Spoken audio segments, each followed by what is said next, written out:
Hi everybody, my name is Marco. And my name is Federico. We are here to present our Keplero's panel, realized by the students of the class 5FC, in collaboration with our math and physics teacher Roberto Fantini.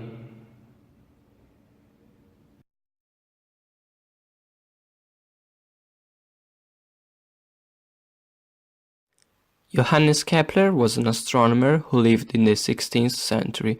His fame is due to the discovery of the ellipticity of the orbits, the result of intuitions and studies. The elliptical pattern of the orbits is described by particular laws, known as Kepler's laws, deduced from the observations of the master Tycho Brahe. These have allowed to understand events which had no answers apart from religious beliefs.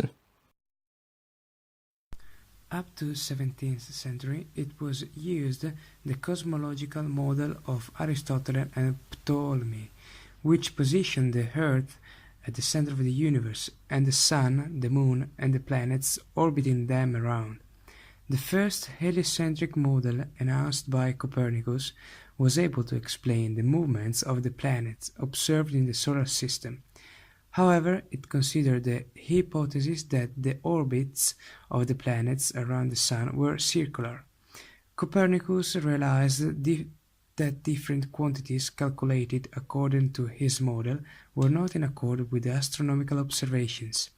Keplero solved these problems formulating his three laws. Now we are analyzing the statements proposed by Kepler. First law of Kepler: the orbits run by the planets around the Sun are ellipses, of which the Sun occupies one of the fires. Second law of Kepler: the ray from the Sun to a planet covers equal areas in equal time intervals. Kepler's third law: the ratio between the cube of the bigger semi-axis and the square of the revolution period is the same for all planets. It is interesting to consider the relationship between Galileo and Kepler, two leading scientists of the time. They have never had the opportunity to meet. However, they exchanged letters. In fact, Galileo, in 1597, established the first contact, writing a letter to Kepler, in which he expressed his full esteem and where he underlines the common Copernican conventions. The commitment shown by Galileo in carrying forward his ideas is absolutely consistent with the thought of Kepler, eager to support the Copernican revolution. While the academic world was skeptical towards Galileo's discoveries, Kepler strongly supported these discoveries by proclaiming himself a squire of Galileo. 2 years after Kepler's death, Galileo expressed a deep accusation at the conclusion of the dialogue over the two greatest systems of the world.